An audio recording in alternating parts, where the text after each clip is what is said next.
특별히 기쁨이 또 있었죠. 사랑의 기쁨 아니겠습니까?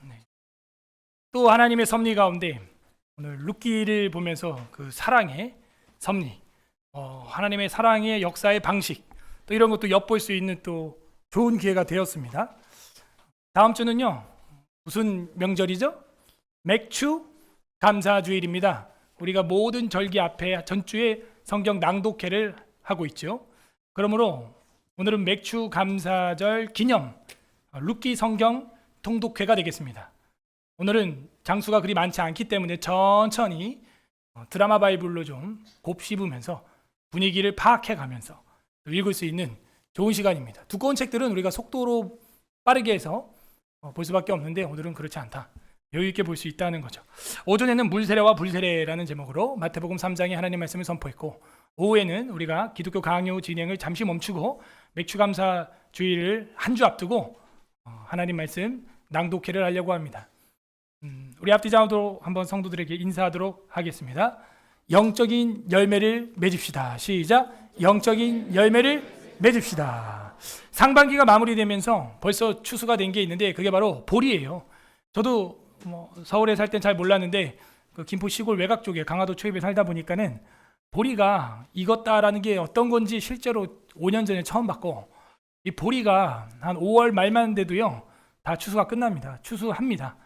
보리가 익으면요 5월 말이고 6월 초인데도 불구하고 우리가 소위 알고 있는 그 황금 물결처럼 하얗게 익어 있어요, 보리가.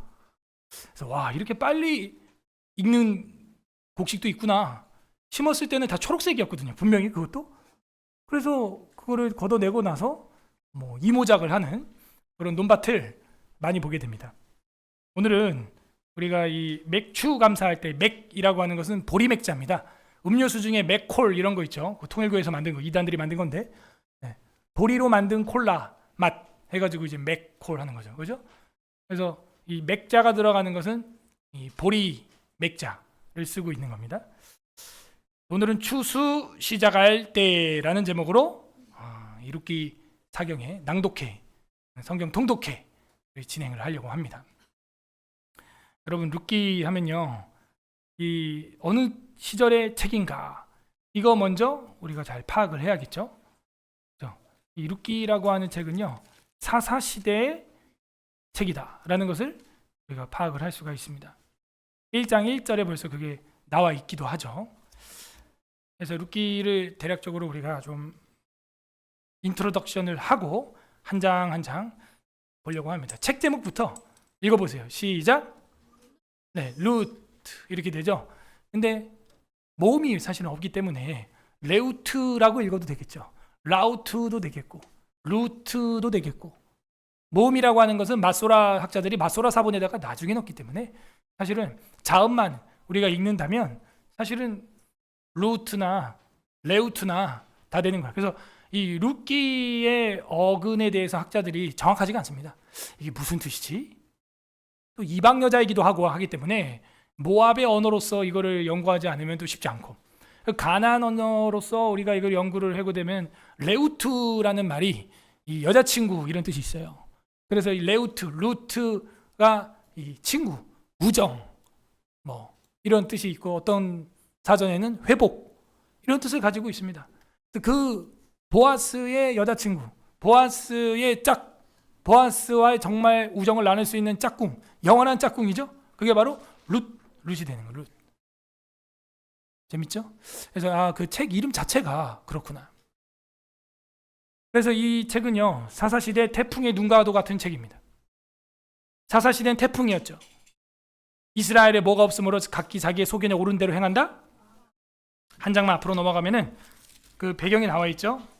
21장 25절, 사사기 21장 25절 합독해 보세요. 시작. 그때 이스라엘에 왕이 없으므로 사람이 각기 자기의 소견에 옳은 대로 행하였더라. 지 멋대로였다 하면서 사사기 1장 1절에 나오는 누가 우리 중에 가나안 민족과 싸우리까 했던 그 단어가 21장에 가면 누가 우리 중에 베냐민 족속과 싸우리까, 이렇게 되면서 내전이 터지는 거죠. 영적으로는 나선형 무슨 곡선? 하강 곡선이 사사시대였습니다. 그런데 1장 1절, 룻기 1장 1절을 보게 되면 읽어보세요. 1장 1절 시작. 사사들이 치리하던 때 그 땅에 흉년이 드니라. 유다 베들레헴의 한 사람이 그의 아내와 두 아들을 데리고 모압 지방에 가서 거류하였는데, 언제라고 나와요? 사사들이 치리하던 때. 그렇게 내전이 터지고 나선영 하강 곡선이고 바닥을 치며 제사장 나라가 되라고 불러냈더니 제사장 나라끼리 치고받고 싸우는, 영적으로 우리도 언제 신앙이 바닥이냐? 교우들끼리 싸우는 것, 가족들끼리 싸울 때 사실 신앙은 바닥이다 라는 걸 알 수가 있습니다. 근데 그 사사들이 치리하던 때 그 땅에 흉년이 들었다라고 말하고 있죠. 근데 결국에는 이 마지막 장에 가게 되면은 이 룻기는요, 룻뿐만이 아니라 나오미뿐만이 아니라 이스라엘 국가 전체를 회복시키는 그런 내용으로 끝나면서 이런 표현을 하죠. 나선형 상승곡선이 되는 겁니다. 그게 바로 이 룻기예요. 사사시대 이 태풍과 같은 시대, 혼돈의 시대에도 고요하게 하나님만 바라보고 살아가는 남자도 아니고 여성이 있었고, 유대인도 아니고 이방 여자. 하나님은요, 역사를 이렇게 일으키세요. 이런 이방 여자를 통해서 국가를 살릴 뿐만 아니라 솔직히 말하면 인류를 살렸어요. 그리고 인생에 아무리 가득해도 하나님을 떠나면 텅 빈다는 걸 알려줍니다. 이 책은.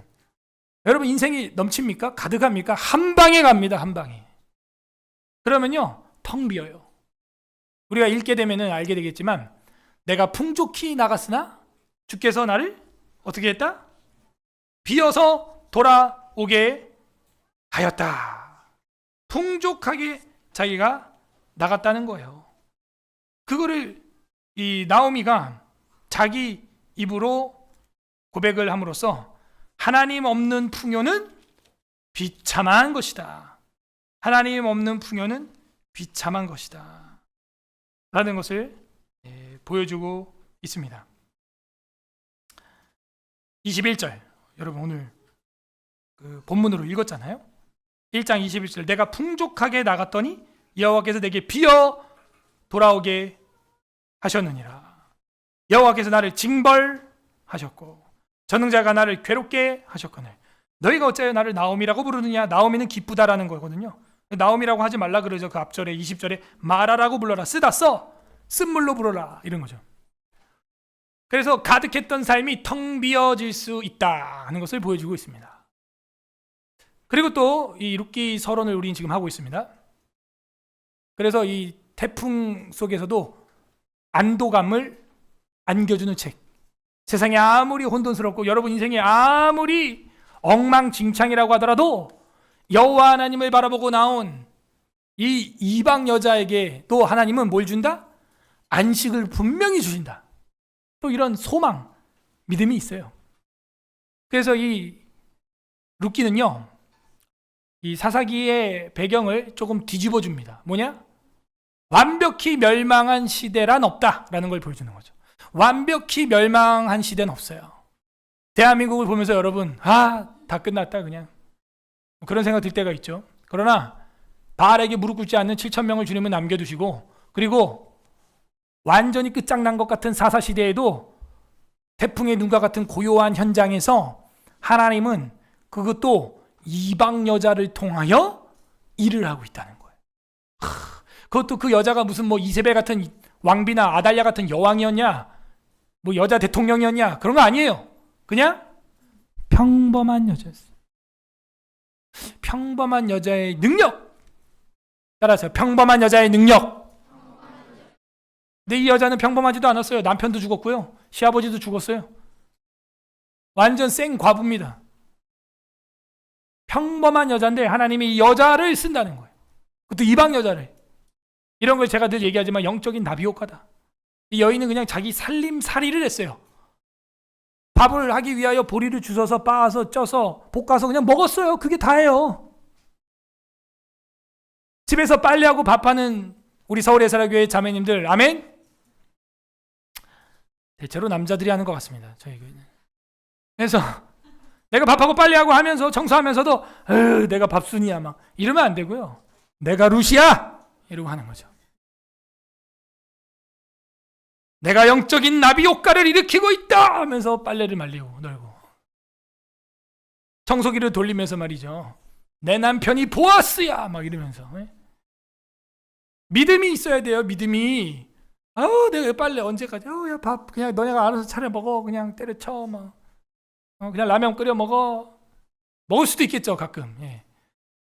근데 그 마음 자세가 룻과 같기를 바랍니다. 그래야 돼. 그렇게 한 사람과 막 한 사람은 차이가 있다. 우리가 교리에서 배웠잖아요. 불신자들의 선행과 말씀에 근거한 활동을 하는 신자의 선행은 하나님 앞에 수납되는 게, 상달되는 게 완전히 다르다. 분명히 그 얘기 했잖아요. 같을 수가 없죠. 하나님은 뭘 보니까? 중심을 보니까. 그래서 이 룻기는요, 이 태풍과 혼돈 같은 사사시대 암흑기에도 반딧불이 있구나. 여러분, 어두울수록 반딧불은 잘 보이고 어둡고 깜깜할수록 반딧불은 예쁘게 보이는 거예요. 와 하면서. 저도 뭐 반딧불을 많이는 못 봤고 총신대학교 신학대학원 뒷산에서 한번 봤고 지리산에서 한번 봤는데 신기하더라고. 어떻게 그 엉덩이에서 그렇게 불이 형광등처럼 쫙 나온다. 한번 봐야겠죠. 반딧불. 어두울수록 잘 보여요. 별도 마찬가지입니다. 이렇게 광해라 그러죠. 전기들이 많은 도시에서는 별이 잘 안 보여요. 오히려 방해를 받아가지고 빛의 방해로. 시골에 가로등도 없는 그런 데서 보면은 별이 더 잘 보이죠. 어두울수록 잘 보이는 거예요. 그래서 별 촬영하는 사람들은 더 어두웠으면 좋겠다 그래. 불 좀 꺼봐 그래요. 왜냐면 셔터 스피드를 느리게 해서 찍어야 되기 때문에 다른 광해가 있으면 안 되는 거예요. 어두울수록 은하수가 잘 보이고, 어두울수록 지금 이제 은하수 시즌이 됐는데 별들이 잘 보이고, 북두칠성이 지금 탁 떠 있습니다. 멋지죠? 룻기는 그래서 그런 큰 안도감을 주고 있는 책이다라는 겁니다. 사사시대의 종교 암흑기에도 소망이 있다는 걸 알려주고 있고, 그리고 더 충격적인 거는 정경 중에서 이방 여자의 이름으로 돼 있다. 룻. 여러분, 여자 이름으로 된 성경책 몇 개 없죠? 아는 거 얘기해 보세요. 룻기하고 또 에스더 또 그 두 개밖에 없는데, 에스더야 워낙 에스테르 빛나지만 룻기 뭐냐 이거예요. 그것도 룻기가 먼저 기록됐어요. 정경 중에 이방 여자 이름으로 된 성경, 유일한 성경책이 바로 룻기입니다. 그 저자에 대해서는요, 탈무드에서는 이거는 사무엘이 썼다, 그렇게 말하는 사람들이 있고, 어떤 사람은 압살롬의 누이 다말이 썼다, 완전 생뚱맞은 소리를 하는 사람도 있고, 우리는 대체로 이제 다윗 시대 저작물이다. 왜? 다윗의 족보가 뒤에 나오기 때문에.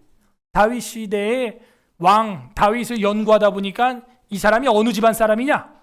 베냐민 사울 집안도 아니고 유다 지파인데, 이 유다 지파의 어떤 집안의 사람이냐? 찾아볼 때 이런 태풍과 같은 대혼란기 사사시대에 조용히 믿음을 지킨 집안의 자손이다. 여러분, 자녀를 그렇게 키워야 돼요. 조용히, 그죠? 낭중지추, 송곳은 주머니를 뚫고 나오는 겁니다. 조용히 키워도 돼요. 때가 되면 나오는 거예요. 때가 되면은 위치에 올라갑니다. 때가 되면 임원도 합니다. 때가 되면 지도자가 됩니다. 또 때가 되면 아빠가 되고, 때가 되면 엄마가 되는 겁니다. 낭중지추의 신앙. 다윗 시대에 연구를 하다 보니까 그 조상 중에 이런 보리밭에 아름다운 스토리가 있었구나 하는 걸 알 수가 있죠. 그래서 저자를 다윗 시대 사람으로 봅니다. 그래서 이제 사무엘일 가능성도 없지 않아 있죠. 그러나 이 스토리는 룻의 구전을 통하여서 그 후대에 전해지지 않으면은 어려운 이야기들이 몇 개 있습니다. 보아스와 룻의 단둘이의 이야기들, 이런 것들은 그 둘 중에 한 분이 구전으로 전승하지 않았다면 다음 세대에 전해질 수 없는 내용이죠, 사실. 그 신학과 목적에 대해서 우리가 좀 생각을 해보면은, 하나님의 은혜, 하나님의 헤세드, 하나님이 베푼 자비의 부스러기는 강력하다라는 거예요. 스로보닉의 여자가 그 자녀의 밥상에서 떨어지는 그 음식물, 그 부스러기라도 자기에게 달라는 거예요. 여러분, 그 부스러기는요, 개미한테는 겨울철 전체 양식이 될 수도 있습니다. 맞죠? 여러분, 안 먹고 버리는 소시지 하나, 그죠? 안 먹고 버리는 음식이 얼마나 많아요. 개미한테는 겨울철 내내 먹는 양식이 될 수 있어요. 하나님이 자기 백성에게 주시는 은혜가 그와 같아요. 조금만 흘려도 룻에게 떨어지면요, 다윗 왕까지 가는 거예요. 이게. 우리도 그 은혜의 부서기를 사모하는 이방인 되기를 바랍니다. 이방인이 아니라 이제 예수 피 때문에 본자식이 됐어요. 입양돼가지고. 할렐루야! 본자식이 됐어. 남에게 베푼 자비의 역사, 이것은 하나님이 원본이고 그 하나님이 우리에게 베푼 자비가 얼마나 크냐 하는 걸 보여주고 있어요. 그리고 두 번째로는 현숙한 여인의 표상을 보여주고 있습니다. 유일하게 성경에 현숙한 여자라는 단어가 딱 2번 나오고 안 나와요. 그 한 번이 여기 룻기에 처음 나오고 그 다음 어디 나오겠어요? 잠언 몇 장? 31장 마지막 장 결론에 나오죠? 그럼 잠언이 말하는 그 지혜로운 여자는 누구를 표상으로 해가지고 후대에 쓴 거겠어요? 룻이죠. 그래서 히브리어 성경 마소라 사본에 보게 되면은 이 룻기는 잠언서 다음에 딱 붙어 있어요. 바로 우리는 룻기 앞에 사사기가 있죠. 근데 히브리 성경 그렇지 않아요. 이 룻기 앞에 잠언이 있어요. 잠언 끝에 현숙한 여자 단어 나오고 그 뒤에 룻기가 나와서 이 룻이 그 현숙한 여자다, 이게 딱 보여주는 거죠. 재밌죠? 그래서 믿음의 계대는 피를 통해서 이어지는 게 아니다라는 걸 보여주고 있어요. 혈통으로나 족보로나 어떤 인종으로나 무슨 직분으로나 그런 걸로 이어지는 게 아니라는 거예요. 믿음의 계대는 믿음으로 이어지는 거예요. 믿음의 계대는 인종을 초월하는 거예요. 믿음의 계대는 남녀를 초월하는 거예요. 이걸 보여주고 있어요. 믿음의 계대는 상속이 어떻게 되냐? 믿음으로 이어지는 거예요. 믿음으로. 그리고 또 이 룻기에 나타나는 목적을 우리가 생각을 해보면은 역시 강력한 건 하나님의 포용. 이방 여자를 책 이름으로, 정경책 이름으로, 다윗의 증조 할머니로, 다윗의 증조모입니다. 룻이 직계 증조모예요. 그 하나님의 구원 역사의 포용력을 하나님이 보여주고 있고, 유대인들이 지금도 오해하고 있는 이방인들은 지옥의 땔감이라고 하는 개념을 완전히 박살내주고 있는 거죠. 그 이론은 진짜 사탄적이고 잘못된 겁니다. 유대인들도 지금 이방인하고 전쟁을 하고 있지만 그 이방인들을 옛날에는 그냥 지옥의 땔감용으로 하나님이 만들었다, 그렇게 이야기를 했어요. 근데 그건 누워서 침뱉기예요. 자기들이 가지고 있는 히브리어 성경 자체에 이방 여자, 총회에도 못 들어오는 모압 여자, 부정한 롯의 딸들이 낳은 후손들, 그 여자 룻을 통하여 다윗이 태어났는데요. 누워서 침뱉기죠. 그렇게 할 수 없는 것이죠. 그리고 최고의 결론의 목적은 뭐냐? 하나님의 헤세드, 하나님의 인애. 인애라, 은혜보다는 사실은 인애가 맞는 거예요. 인애. 하나님의 그 자비, 그죠? 박애, 하나님의 박애, 하나님의 인애. 이것을 전파해서 우리에게 보여주고 있는 책. 그게 바로 룻기다. 뭐 우리 한글 성경은 왜 앞에 잠언이 없고 사사기가 있냐? 헬레니즘 시대에 70인역이라고 많이 들어보셨죠? 그걸로 번역할 때 책 배치를 그렇게 해석을 해요. 책 배치를 시간 배열로 그렇게 해서 그렇게 되었습니다. 그러므로 사사기의 하강곡선을 끝내는 여자로, 바로 정말 우리 인간적인 눈으로 볼 때는 문벌도 학벌도 재벌도, 그죠? 족벌도 아무것도 없는 이 여인을 통하여 상승곡선을 그려내는 하나님의 놀라운 역사, 그게 저와 여러분을 통해서도 일어나길 바랍니다. 사사기는 한 사람의 죄가 지파 나라 전체를 최악의 국가로 몰락을 시켰고, 룻기에서는 하나님의 은혜가 룻으로 시작하여 온 세계 상승곡선을 일으키는 것을 우리에게 보여주고 있다. 그러므로 하나님이 우리를 향한 사랑이 얼마나 큰지 보아스와 룻을 통하여 우리한테 알려주고 있는 거죠.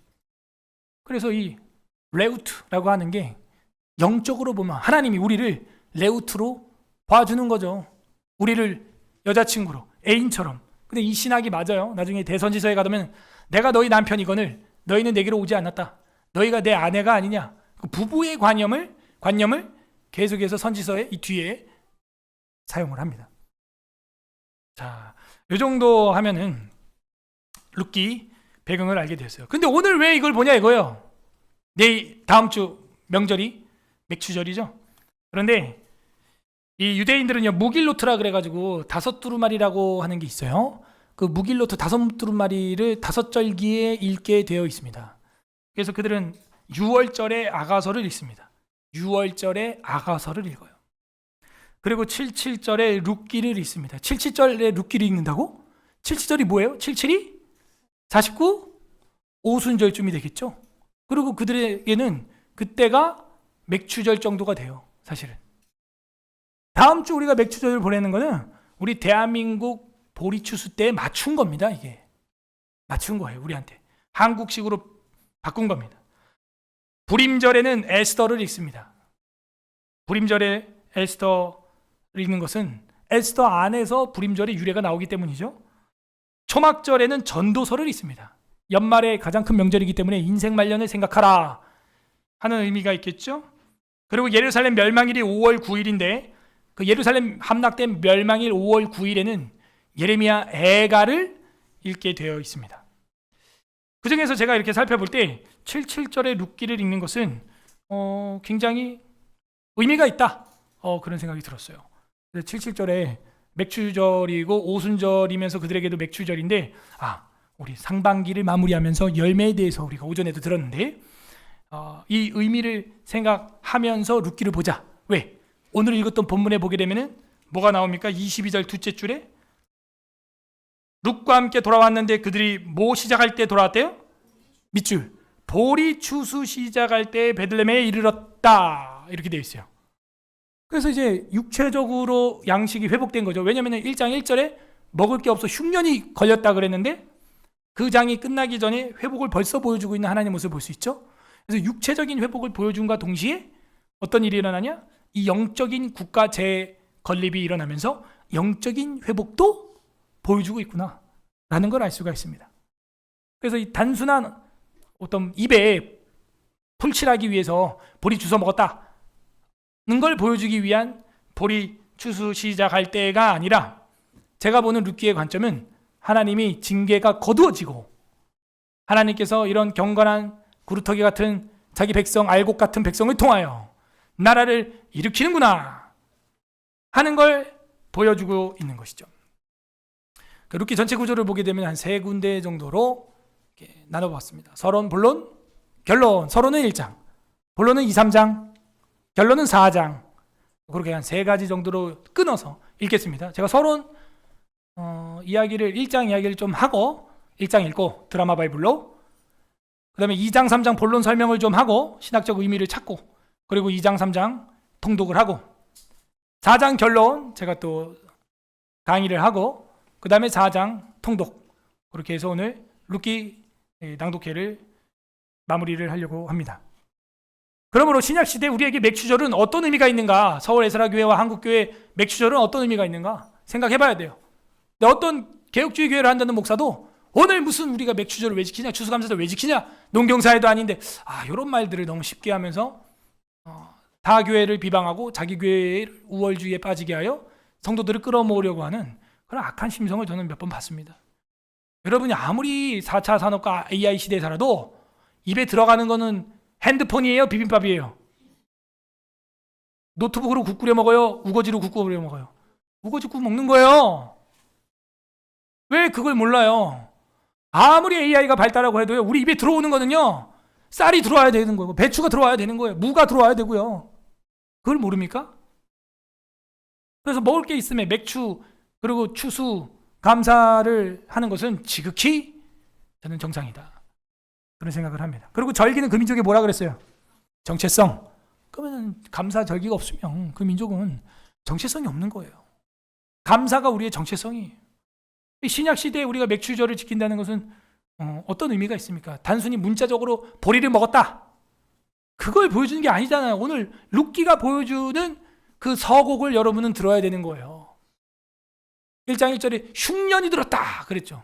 사사시대 종교 암흑기 하나님이 한방 친 거예요. 근데 끝자락에 와서 1장 끝자락에서 보리 추수할 때가 됐다는 것은 보리가 자랐다는 얘기죠. 회복, 영적인 회복, 하나님의 역사 그것이 조용하면서도 강력하게 일어난다 하는 걸 보여주고 있는 거죠.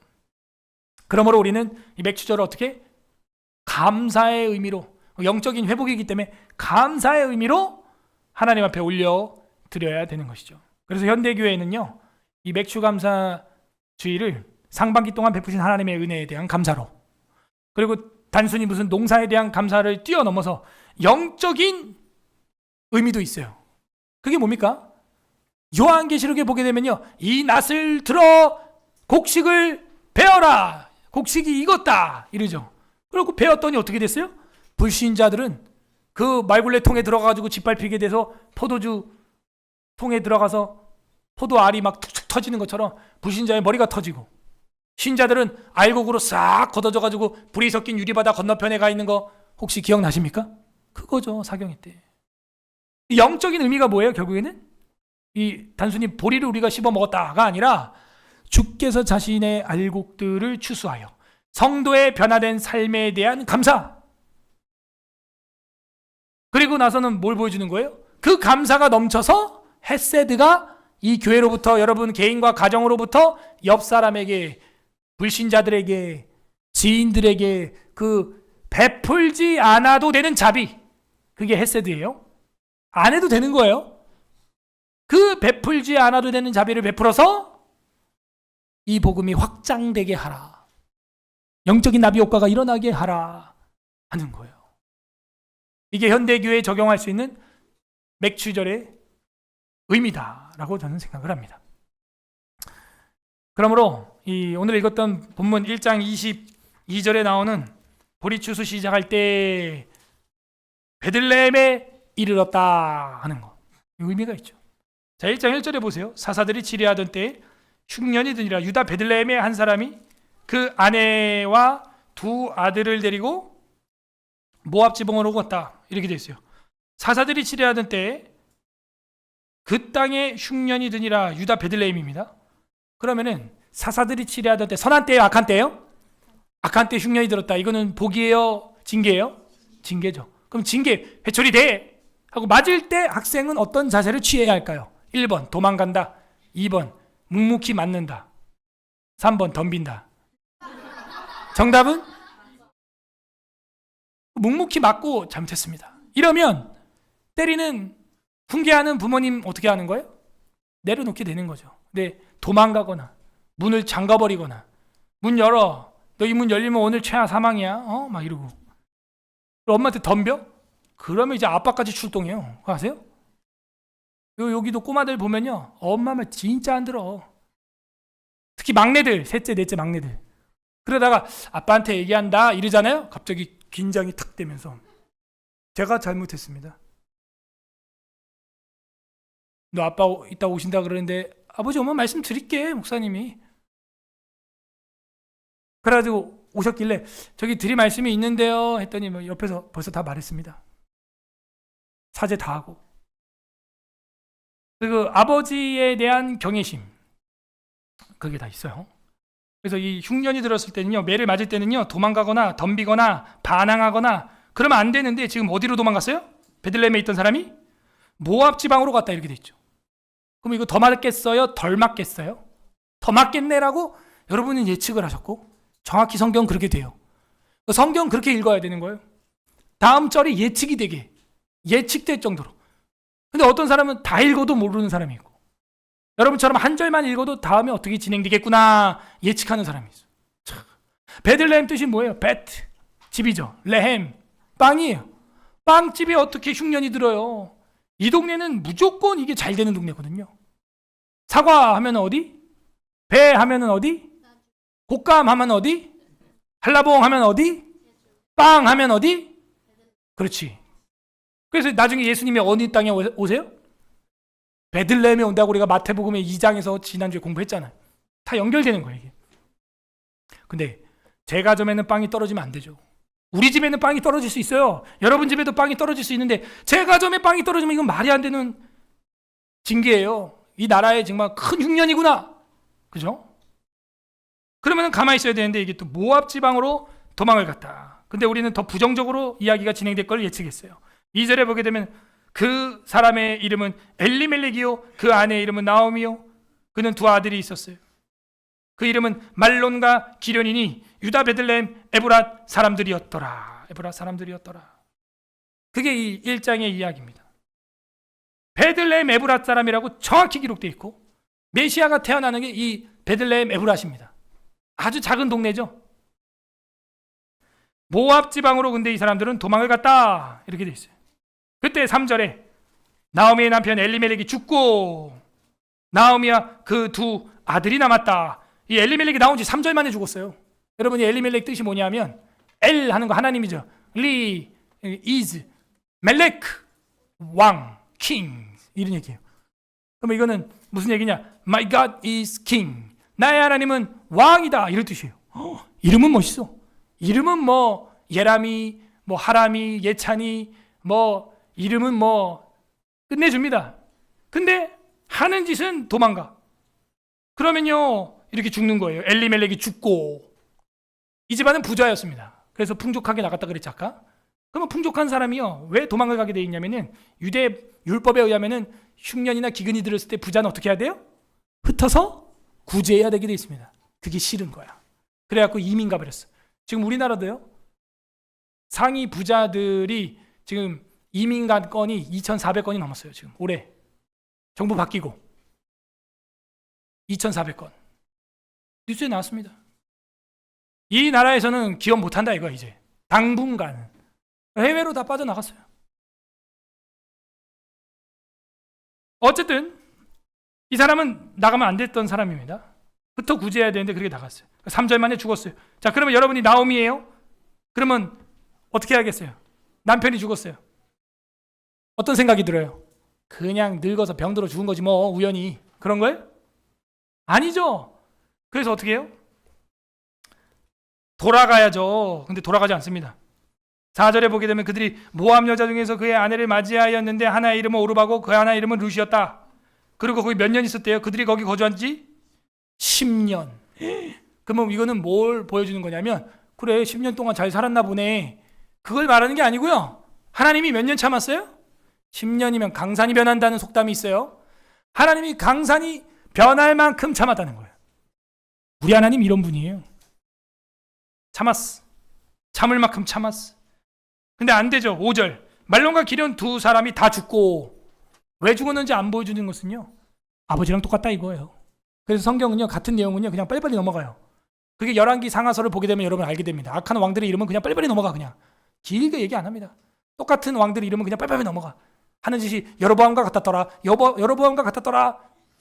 그리고 넘어가는 거예요. 이 말론과 기련이 다 죽었어요. 그러면 나오미는 남편도 죽었고 2명의 아들도 다 죽었어요. 그러면 이 집안에는 여자만 몇 명 있어요? 3명. 재미있을까요? 시어머니하고 며느리 2명. 재미있을까요? 재미없죠. 의미도 없죠. 왜? 뭘 위해서 빨리 하고 밥하는 거야? 자기 살찌우려고? 뭘 위해서 밥하고 빨리 하는 거예요? 다음 세대가 없는데, 애기가 없는데, 소망이 없다 이 얘기예요. 사랑? 남편이 있어야 사랑을 하죠. 사랑이 있는 곳에서는요 기쁨이 있는 거예요. 사랑이 없으니까 기쁨도 없어요. 자녀가 있어야 소망이 있죠. 다음 세대에. 자녀가 없어요. 소망이 없어요. 지난달 출산율이 최초로 0.8이 넘었습니다. 8이 아니라 0.8. 예. 그래가지고 막 신이 나가지고요. 저쪽 사람들이 이것이 바로 정권 교체의 효능감이지 막 이러고 있어. 이렇게 어리석어. 제가 거기다 댓글을 달았어요. 너네 애가 한 달 만에 나오냐? 그러니까 너네 생각이 늘 그런 식이야. 그래 효능감이 좋아 그렇게. 그게 4월 통계예요. 0.84가. 그러면 애가 3월에 이미 생겼나 보다. 그죠? 아니 뭐 계엄 때 생겼나 보다. 그죠? 얘가. 어째 그럴까? 생각이. 그거밖에 안 될까? 생각이 머리가. 그래서 여러분 그런 유명한 노래가 있었어요. 그 좌파 탈출은 지능순이다 뭐 이런 노래. 예. 그래서 좀 계산을 해봐봐. 계산을. 지금 출산율 0.8 된 게 정권 바뀌어서요? 뭐 가슴 아픈 얘기니까 짧게 하고. 어쨌든 자녀가 없어요. 이 세 여자가 다. 절망입니다. 절망. 소망이 없죠. 절망이죠. 그래서 첫 번째 며느리에게는 너 집으로 가라. 이제 이럽니다. 집에 가. 나 이제 뭐 어렵다. 둘째 며느리한테도 가라 그래요. 근데 이 첫째 며느리가 룻이에요. 이 말론과 기럨 할 때 말론의 와이프가 룻이고요. 기럨의 와이프가 오르바입니다. 그런데 4절에 보면 오르바를 먼저 쓰고 있는 거는 이 여자가 일찍 사라질 거라서 그래. 룻은 뒤에 쓴 이유가 뭐겠어요? 오래 이야기를 좀 해야 되기 때문이죠. 그래서 가라 그랬더니 이 오르바가 먼저 이제 갑니다. 여호와께서 자기를 쳤다라고 13절에 말을 합니다. 13절 보세요. 너희가 어찌 그 자라기까지 기다리겠으며 어찌 남편 없이 지내겠다고 결심하겠느냐. 내 딸들아 그렇지 아니하니라. 여호와의 손이 나를 치셨으므로 나는 너희로 말미암아 더욱 마음이 아프도다. 그들이 소리를 높여 다시 울더니 여자 셋이 울어봐요. 너무 슬픈 거야 이건, 그죠? 오르바는 그 시어머니에게 입 맞추되 룻은 그를 붙잡더라. 완전 극과 극이죠. 그래서 오르바는 이제 끝 이리로 안 나와요. 그래서 15절에 보면 나오미가 또 이르되 보라 내 동서는 그의 백성과 그의 신들에게로 돌아가나니 밑줄 그의 백성과 그의 신들에게로. 자, 그냥 엄마 따라왔지 그 정도가 아닌 거예요. 여러분이 서울 에스라교에 나오는 것은 뭐예요? 그 백성과 그 신, 말씀의 신, 여호와 신, 그를 따라온 거죠. 돌아가느니 너도 너의 동서를 따라 돌아가라 했더니 굉장히 중요한 구절이 나옵니다. 이게 어쩌면 룻기의 핵심 구절 중에 또 하나예요. 오늘 우리가 읽은 본문과 이제 연결되는 구절이죠. 16절입니다. 룻이 이르되, 굉장히 중요한 거, 별표 하나. 룻이 이르되 내게 어머니를 떠나며 어머니를 따르지 말고 돌아가라 강권하지 마옵소서. 어머니께서 가시는 곳에 나도 가고 어머니께서 머무시는 곳에 나도 머물겠나이다. 이게 순종이에요. 제가 오전에도 얘기했지만 담임 목회자의 신방을 잘 받는 자, 그가 형통합니다. 전제가 있죠. 이제 담임 목사가 정상이어야겠죠. 그죠? 어쨌든 성경대로 신방하고 지도하고 교훈과 책망과 바르게 함과 의로 교육하게 유익한 일을 하는 그 지도를 잘 받으면요 복이 돼요. 이 룻을 보십시오. 나오미가 그냥 가라고 하는데도 나 어머니의 지도를 받겠고 어머니가 믿는 신을 따라가겠습니다. 모압의 케메스 신을 안 따라가겠습니다. 나는 암몬의 밀공을 따라가지 않겠습니다. 이 역사가 언제 일어나냐? 이 16절에 일어난 거예요. 사실은 이 뒤에 얘기는 여기서 끝난 겁니다. 이게 신호탄이에요. 뭐예요? 결단하는 여자. 나는 이런 말씀과 성령과 진리와 교리와 윤리와 치리가 살아있는 교회에서 뼈를 묻고 자녀를 낳아 죽겠다 하는 결단하는 여자. 나는 이 교회에서 남편을 만들겠다 결단한 여자. 역사가 일어나는 거예요. 이 교회가 맞나? 좀 딴 데도 가보고 뭐. 세월은 가고. 결단한 거 이 여자가. 그리고 뭐라 그러냐? 어머니의 백성이 나의 백성이 되고 어머니의 하나님이 나의 하나님이 되시리니. 17절도 발표해야 됩니다. 이거 맹세입니다. 17절은 어머니께서 죽으시는 곳에서 나도 죽어 거기 묻힐 것이라. 만일 내가 죽는 일 외에 어머니를 떠나면 목사님 나 여기서 시집 갑니다.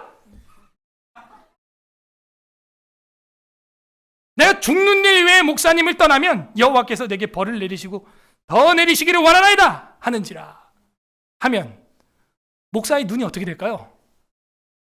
번뜩 그래 내가 너는 책임져 주마. 그래서 이제 형제들 한 명 한 명 제가 부릅니다. 이 자매 어때? 별론데요? 가봐. 다시 또 부릅니다. 근데 내가 보니까 이 자매가 이런 게 있어. 귀를 계속 팔랑팔랑 그래요? 괜찮은 것 같은데. 가봐. 그리고 또 전화합니다. 계속 거룩한 만남, 거만 작업을 들어가죠. 여러분, 사람이요 눈이 가려져서 안 보이는 거예요. 악도요 보십시오. 거짓말로 하니까 선악과가 먹음직도 하고 보암직도 하고 지혜롭게 할 만큼 탐스럽게 보이는데 다 뻥인데도 불구하고. 근데 우리는 반대예요. 진실이고 교리이고 인간론인데도 몰라. 모르니까 자꾸 이게 눈이 높아져가. 근데 이제 목사님 얘기를 듣고 이해를 하게 되는 거죠. 이해를. 뭘 이해하냐? 서로의 부족함을 그냥 이해를 해버려. 내려놔버려 그냥. 어디서 어떤 여자 남자를 만나도 부족할 거라는 걸 전제해버려. 그럼 멀리서 찾을 이유가 없어. 모르고 속아서 결혼하는 것보다 알고 결혼하는 게 낫다. 알고. 저는 그게 맞다고 봅니다. 이 자매에 이런 부족한 점이 있다. 이 형제 참 이런 부족한 점이 있다. 그러나 다 있다, 누구나. 어쨌든 이 룻은요, 지금 눈에 보이는 것도 아무것도 없음에도, 증거도 없는데도 그 늙은 시어머니 따라가겠다는 거예요. 나오미가 룻이 자기와 함께 가기로 굳게 결심한 것을 보고 그에게 이제 말한 겁니다. 말하는 걸 이제 그칩니다. 19절이 이제 이에 그 두 사람이 베들레헴까지 갔다. 베들레헴에 이를 때 온 성읍이 그들로 말미암아 떠들며 이르기를, 뭐예요? 여러분이 서울에 들어오면 서울이 떠들썩합니까? 아니죠. 아무도 모르죠. 근데 이 집안이 지금 나오미 혼자 들어오고 있죠. 다 죽었고. 근데도 우와, 나오미 아니야? 야, 나오미가 지금 이 에브라 베들레헴에 또 왔어. 소문이 쫙 나는 거야. 유력한 집안이었다는 거죠. 근데 지금도 유력하면은 들어올만 하고 이게 마차에서 내릴 때 하차감이 있겠는데 지금 거지가 됐단 말이야. 남편 다 죽었고 아들 다 죽었어. 영 부끄러워. 그죠? 그래도 오는 것, 그래도 순종하는 것. 전 여기서 나오미도 한순종했구나 하는 걸 볼 수가 있어요. 여호와가 날 쳤고 하는 거 알고 있잖아요. 지금 우린 룻 뭐 이런데 룻 대단하죠. 근데 나오미도 한풀 꺾였어요. 지금 2라운드에서 완전 날아갔어요. 지금 그래도 2번 말했을 때 알아들었으니까 다행인 것 같아요. 나오미도 떠들며 이르기를 이가 나오미가 아니냐 하는지라. 나오미는 이제 기쁨이다 이런 뜻이에요. 20절 나오미가 그들에게 이르되 나를 나오미라고 부르지 말고 나를 마라라 부르라. 마라의 쓴물 기억나세요? 쓴물 쓰다 이런 뜻이에요. 이는 전능자가 나를 심히 괴롭게 하셨음이니라. 밑줄 알았어. 이제 영적으로. 전에는 육적으로 남편 죽었을 때 10년 동안도 왜 죽었는지 몰랐어. 근데 아들 둘 따락 죽고 나니까 이제 정확히 알겠는 거야. 아, 하나님 날 치는구나. 하나님이 날 치는구나. 지금 여러분 그 센서가 켜져야 돼요. 지금 여러분 자녀가 무너지는데도 잘 되고 있다면요, 그 거짓 선지자의 유혹입니다. 거짓 선지자들이 그러죠. 평안하다 평안하다 평안하다 하나 평안이 없도다. 이거를 3번 넘게 나. 예레미야서에 보게 되면 그 시드기야를 꼬드기는 거짓 선지자들이 예레미야를 짓밟고 계속 이 하나냐 같은 거짓 선지자 계속 평안하다 평안하다 평안하다 별일 없다 아니다 괜찮다 원래 병든 거다 원래 늙으면 죽는 거야 원래 자꾸 속입니다. 영적 세계를 눈을 가립니다. 그리고 육체적인 유물론자로 남겨둬요. 그냥 유물론자로. 그렇지 않다는 거죠. 내가 풍족하게 21절에 나갔더니 여호와께서 내게 비어 돌아오게 하셨느니라. 여호와께서 나를 징벌 밑줄 하셨고 전능자가 나를 괴롭게 하셨거늘 너희가 어찌 나를 나오미라고 부르느냐 하니라. 나오미가 모압 지방에서 그의 며느리 모압 여인 룻과 함께 돌아왔는데 그들이 보리 추수 시작할 때, 이건 1절과 정확히 인클루지오, 대비 인클루지오죠. 역교차죠.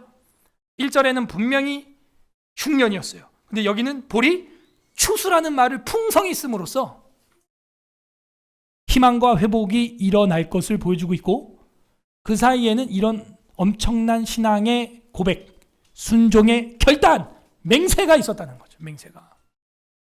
우리에게도 이런 순종과 결단이 임하기를 바랍니다. 그러면 진정한 맥추의 감사를 보내게 될 거예요. 맥추의 감사를. 아셨죠? 자, 한번 읽어보겠습니다. 자, 그 다음에 이제 본론 부분에 해당하는 2장과 3장의 내용을 보게 되면은 이제 본격적으로 추수하는 시절이 왔죠. 그래서 그 나오미의 생계를 위해서 며느리 룻이 자기의 몸을 희생하여 보리를 주스러 다닙니다. 그게 2장의 이야기죠. 그래서 2장에 보게 되면 나오미의 남편 엘리멜렉의 친족 유력한 자가 있으니 그의 이름은 보아스다. 이렇게 하면서 뭔가를 암시해주고 있습니다. 3절 룻이 가서 베는 자를 따라서 밭에서 이삭을 주는데 우연히 엘리멜렉의 친족 보아스에게 속한 밭에 이뤘다. 우연 밑줄. 여러분, 성경은 우연을 말하는 게 아니고요, 뭘 보여주는 거냐면 인간의 눈에는 다 우연으로 보인다는 걸 말하고 있는 거예요. 하나님 입장에서는 이게 뭐예요? 우연이에요? 필연이에요? 필연이고 예정이고 섭리고 작정인 거예요. 생각을 해보십시오. 모든 과정을 되돌아서 필름을 거꾸로 감아보십시오. 절묘한 하나님의 섭리가 내 인생에 있고 내 인생의 고통과 아픔까지도 그걸 다 하나님이 사용하셔서 오늘 오후 우리가 이 자리에 앉아 있는 줄로 믿습니다. 기가 막힌 하나님의 때죠. 하나님의 타이밍이죠. 그래서 인간의 눈에는 우연히 보이는 것일지 모르지만요, 성경에는 우연이 없고 모든 것이 하나님의 필연이고 작정이고 예정입니다. 그래서 우연히 엘리멜렉의 친족 보아스 집에서 보리를 줍는데 마침 4절 보세요. 보아스가 베들레헴으로부터 와서 베는 자들에게 이르되 여호와께서 너희와 함께 하시기를 원하노라 하면서 축복을 합니다. 노사관계가 이 정도는 돼야 돼. 사장님이 직원들한테 축복을 하고 있어. 그랬더니 그들이 대답하되 여호와께서 당신에게 복 주시기를 원하나이다 하면서 사장님에게 또 축복하고 있어. 보기 좋죠? 우리 교회도 이렇게 되기를 바랍니다. 여러분 사업장도 이런 은혜가 넘치기를 바랍니다. 보아스가 얼마나 인격자인지 여기서 알 수 있는 거예요. 5절 보아스가 베는 자들을 거느린 사환들, 감독자가 또 있는 거예요. 이게 이르되 이는 누구의 소녀냐 하면서 이방 여자 룻을 보고, 여러분도 외국에서 온 사람 보면 딱 티가 나잖아요. 그 얘기를 하는 거예요. 쟤 못 보던 여자이다. 쟤 어디서 온 누구냐? 베는 자가 거느린 사환에게 대답하여 이르되 이는 나오미와 함께 모압 지방에서 돌아온 모압 소녀인데 그의 말이 나로 베는 자를 따라서 단세이에서 이삭을 줍게 하소서 하였고 아침부터 와서는 잠시 집에서 쉰 외에 지금까지 계속 하는 중이니이다 하면서 이삭을 줍게 하소서. 이것이 레위기 몇 장에 나와요? 레위기 19장. 레위기 19장에 보게 되면은 가난한 자들을 위하여 밭 모퉁이를 다 베지 말고 볏집단에서 떨어진 이삭은 줍지 말라 이렇게 돼 있어요. 그대로 지금 하고 있는 밭에 들어오게 됐고, 우연이 아닙니다. 들어오게 됐고 줍기 시작하는데 아침부터 계속 줍고 있다는 거야. 자, 여러분이 보아스고 보리 농사 짓는 사장님이에요. 처음 보는 이 여자한테 여러분은 뭐라고 말하겠습니까? 1번 많이 주셨지? 이제 집에 가. 2번 더 주서라. 3번 주신 거 다 놓고 가. 정답은? 쉽지 않겠죠? 쉽지 않겠죠. 여러분 사업체에 마이너스가 일어나고 있어요 지금. 아니 여러분, 저는요 참새가 제 앵두 터트린 것도 짜증나서 저는 참새 그냥 다 구이를 해버리고 싶다 이런 마음이 들 때가 있어요. 올해 앵두 한 알도 못 먹었어요 제가. 그러면은 이거 참새도 아니고 멀쩡한 여자가, 사람이 와가지고 아침부터 저녁까지 쉬지도 않고 막 다 주워가 내 거를. 와, 이거 어떻게 해야 되겠어요? 그만 주서라, 옆밭으로 가든가. 왜 꼭 우리 밭에서만 이렇게 주는 거야? 할 수 있잖아요. 그런데요, 사업하는 기독교인은 그 밭만 봐도 기독교인 밭이라는 걸 티가 나게 돼 있다는 거예요. 베푼다는 거죠. 이렇게 풍요로운 기업체는 이렇게 베풀 줄도 알아야 되는 거예요. 그래서 보아스가 8절에 룻에게 이르되 내 딸아라고 말하는 걸로 보아 나이 차이가 있다 없다? 있다. 딸아 그랬으면 몇 살 정도는 차이가 나야 딸 정도 될 것 같아요? 20? 그죠? 20살? 그 정도 되면 딸아 할 수 있겠죠. 그죠? 그러므로 오늘 발표된 커플은 나이 차이가 별로 나는 게 아니다. 딸아 이렇게 해서 딸아 이삭을 주우러 다른 밭으로 가지 말며 여기에서 떠나지 말고 나의 소녀들과 함께 있어라. 우리도 소녀들이 몇 명 있는데 걔네들하고 잘 지내? 이런 거죠. 또 우리 교회도 청년들이 오면 이제 자매들은 자매들끼리 조금 더 편안하니까 지내는 경향이 있죠. 그 정상이에요. 성경에 나오잖아요. 소녀들과 함께 있으라. 그들이 베는 밭을 보고 그들을 따르라. 내가 그 소년들에게 명령하여 너를 건드리지 말라 하였느니라. 이게 목회자의 역할인 거야 사실은. 네. 소년들 있죠? 남자들입니다. 소년들에게는 소녀를 건드리지 말라 해서. 왜 건드리지 말라 그래요? 건드릴 위험이 있어. H룸 가서 혼자 프로포즈하고 쓸데없는 짓 하고. 왜 그런 일을 하냐 이거예요. 되지도 않는. 얼마나 민망해. 그죠? 여기 그런 사람이 있다는 게 아니고요. 옛날에 있었다. 그런 얘기입니다. 그렇게 하지 말고 지혜롭게 해야 되는 거예요. 지혜롭게. 반응 타진을 해 가면서 해야 되는 겁니다. 지혜롭게. 그래서 소년들에게 명령하여 건드리지 말라 이렇게 했다는 거예요. 10절에 보십시오. 룻이 엎드려 얼굴을 땅에 대고 절하며 그에게 이르되 나는 이방 여인이거늘 당신이 어찌하여 내게 은혜를 베푸시며 나를 돌보시나이까. 자, 여자가 사랑받는 비법이 여기 나왔죠. 여러분 같으면 이렇게 말해주는 보아스 앞에서 고맙다고 인사를 하겠죠. 어떻게? 고맙습니다. 이 정도. 근데 이 여자는 그렇게 땡큐 그냥 이러고 끝나는 게 아니라 뭐라 그러냐, 뭐가 고마운지 구체적으로 말할 수 있는 여자야, 이 여자는. 그리고 룻이 엎드려 얼굴을 땅에 대고 절하며 이런 인사를 했다는 거예요. 몸에 예의가 묻어나 있어요. 사랑을 유지하고 사랑을 싹트고 시동을 걸려면 제일 중요한 건 예절이에요. 얼굴 예쁜 것도 중요하지만요, 말이 예뻐야 돼. 말이 예쁜 사람. 우리가 다 말이 예쁜 사람이 되기를 바랍니다. 네. 언어가 예뻐야 돼. 이 룻이 그런 걸 보여주고 있어요. 그러니까 아무리 이방 여자여도 유대의 여자를 뛰어넘어가는 거예요. 보아스가 그에게 대답하여 이르되 내 남편이 죽은 후로 내 시어머니에게 행한 모든 것과 내 부모와 고국을 떠나 전에 알지 못하던 백성에게로, 이스라엘이죠, 온 일을 내게 분명히 알려줬느니라. 여호와께서 내가 행한 일에 보답하시기를 원하며 이스라엘 하나님 여호와께서 그 날개 아래 밑줄 보호받으러 온 데게 온전히 상 주시기를 원하노라 하노라. 이 하는지라. 날개는 이게 뭐냐면 카나푸 이렇게 쓰세요. 카나푸, 날개. 하나님의 날개 아래 보호받으러 온 너를 복 주시기를 원한다 하는 거죠. 룻이 이르되 내 주여 내가 당신께 은혜 있기를 원하나이다. 나는 당신의 하녀 중에 하나와도 같지 못하오나 당신이 이 하녀를, 자기를 하녀래, 하녀, 위로하시고 마음을 기쁘게 하는 말씀을 하셨나이다. 그러니까 우리 같으면 말을 땡큐 그냥 이렇게 하고 끝나는 게 아니라 뭐가 고마운지 그냥 구구절절 이야기를 다 하는 거예요. 그러면 사람이 달라 보여요.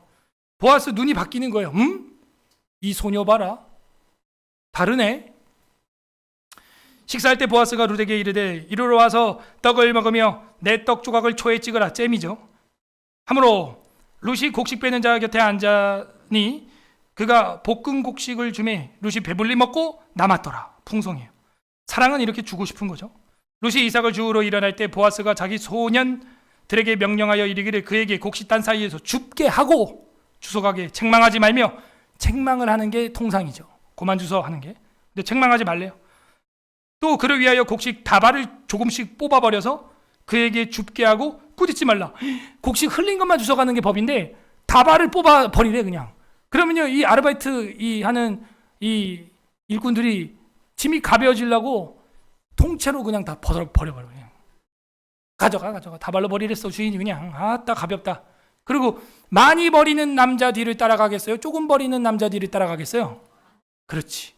그러니까는 이 소년들이 건드리지는 못하겠고 가까이라도 하고 싶으면 다발을 갖다 막 버려갖고 룻한테 여기로 와라 막 안 봐도 뻔한 거 아니에요, 그죠? 그렇게 했어요. 꾸짖지 말라고. 17절에 룻이 밭에서 저녁까지 죽고, 이 자세를 보십시오. 저녁까지 일하는 이방 여자 룻의 모습. 이게 충성이고 이게 봉사하고 섬김이에요. 우리 교회도 간혹 보면 그런 자매들이 있어요. 아주 충성되게 자녀를 키우고 또 직장일까지 하고 심지어 교회 일을 섬기고, 이 시대 룻이다, 룻. 그런 생각을 들게 하는 우리 여집사님들이 계십니다. 여기 보게 되면은 결국에는 어떻게 주웠냐, 얼마나 주웠냐를 보여줘요. 저녁까지 죽고 그 주운 것을 떨어보니까 보리가 한 에바. 여러분, 한 에바면요 22리터예요. 콜라 페트병 20개야. 이 주운 거야, 훔친 거야 이게. 이 정도로 풍성함을 알 수가 있습니다. 사랑하면요 주고 싶은 거예요. 사랑하면요 다 주고 싶어. 선물도 주고 싶고, 보리도 주고 싶고, 밥도 주고 싶고, 배추도 주고 싶고, 영화도 같이 보고 싶고, 나도 너한테 주고 싶고, 막 이런 거죠. 막 다 주고 싶은 거예요. 한 에바 22리터. 이건 주운 거야, 훔친 거야. 그것을 가지고 시어머니한테 갔더니 깜짝 놀랐어. 도둑질한 줄 알고. 19절 시어머니가 그에게 이르되 오늘 어디서 주었느냐? 어디서 일을 하였느냐? 두 번 질문해요. 너를 돌본 자에게 복이 있기를 원하노라 하니 룻이 누구에게서 일했는지 시어머니에게 알게 하여. 이런 것도 중요해. 배워요. 아, 어머니 몰라도 돼요. 이거 주워 오느라 힘들어 죽겠는데 자꾸 말 걸고 그래. 그냥 먹어. 우리 같으면 그래요? 그게 아니야. 아무리 퇴근하고 피곤해도 이 룻이 그 할머니 시어머니한테 소소히 또 다 미주알 꼬주알 다 얘기를 합니다. 알게 하여 이르되 오늘 일하게 한 사람의 이름은 보아스니이다 한지라. 나오미가 자기 며느리에게 이르되 여호와로부터 복받기를 원하노라 하면서 그는 우리의 가까운 친척이다, 이런 얘기를 해요. 3장 넘어갑니다. 룻이 시어머니 나오미가 그에게 이르되 내 딸아, 내가 너를 위하여 안식할 곳을 구하여 너를 복되게 하여야 하지 않겠느냐. 이게 무슨 얘기예요? 아까 1장에서 얘기했던 새 남편 만나서 시집가라 했던 것을 다시 이야기를 꺼내는 거예요. 너 다시 재혼해야지. 너 가정을 이루어야지. 안식할 곳을 구해야지. 여러분, 제 마음은 이렇습니다. 제 마음은요, 여러분이 다 안식할 곳이 있기를 원해요. 그러려면요, 뭐가 우선인지는요, 여러분은 벌써 눈치채야 돼. 근데 순서 없이 갑자기 3장으로 들이밀고 나오면 안 됩니다, 여러분. 1장과 2장과 거기 나온 룻의 태도와 자세, 그게 없이는 3장은 없는 거예요. 아셨죠? 그래서 제일 중요한 건 그거예요. 제가 오늘 커플한테도 감사한 거는 모든 공예배, 그리고 교제할 때의 규칙들, 그리고 임원 섬김이나 여러 가지 수련회나 아무튼 이런 것들을 성실하게 해줬다는 것. 뭐 이전 임원들도 마찬가지고. 거기서 너무 참 됨됨이를 보고 고마워요. 전 그게 기초훈련이라고 봐요. 공예배가 안 되고 기초가 안 되는데 갑자기 3장 뭐 안식할 곳 내가 줄게 이러겠어요? 오르반은 끝난 거예요. 오르반 끝났다니까요. 나오미가 3장까지 보니 이 룻은 자기가 책임을 져야겠는 거예요. 담임 목사가 보니까 이분은 시집을 장가를 보내야겠는 거예요. 그 정도가 올라와야 역사가 일어나는 거예요. 우리에게도 그런 역사가 일어나기를 바랍니다. 결혼한 사람이 아멘 하면은 또 한 번 더 가겠다는 어떤 새로운 의지로 보일 수 있고, 여러분 자녀들에게 그런 복이 임하길 바라고요. 2절에 보면 네가 함께하던 하녀들을 둔 보아스는 우리의 친족이 아니냐. 보라, 그가 오늘 밤 타작마당에서 보리를 까불리라 하면서 데이트 코칭을 해줍니다. 안타까운 거 우리 청년들이요, 데이트 코칭을 친구들에게 받는다는 거예요.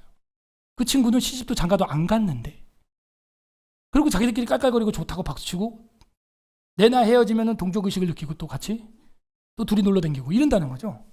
여러분, 정말 아름다운 믿음의 가정을 이루고 싶으면요, 믿음의 가정을 이루고 자녀를 경건하게 키우고 있는 목회자나 집사님이나 장로님이나 이런 선배들한테 지도를 받아야 되는데, 오늘날 한국교회 현실을 보게 되면요, 자기들끼리 막 떠들고 막 마음에 안 들면 막 질투나면 또 그냥 네 남자친구 이상한 것 같아 막 이러고, 그럼 또 여자들은 또 그 동조하고 또 막, 그거 잘못된 겁니다.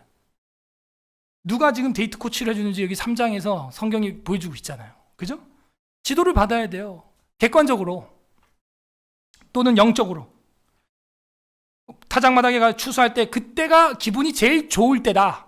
추수하고 이제 모든 노동이 끝나기 때문에 안식과 쉼으로 들어가니까 얼마나 릴렉스하고 생각하기 편하고 스트레스 없고, 꼭 바쁜데 와가지고 막 대들보고 막, 이것도 기술이 없는 거예요. 양가 부모님들이 이제 결혼을 처음에 한다 그러면 대부분 반대합니다. 대부분 10중 8, 9는 반대해요.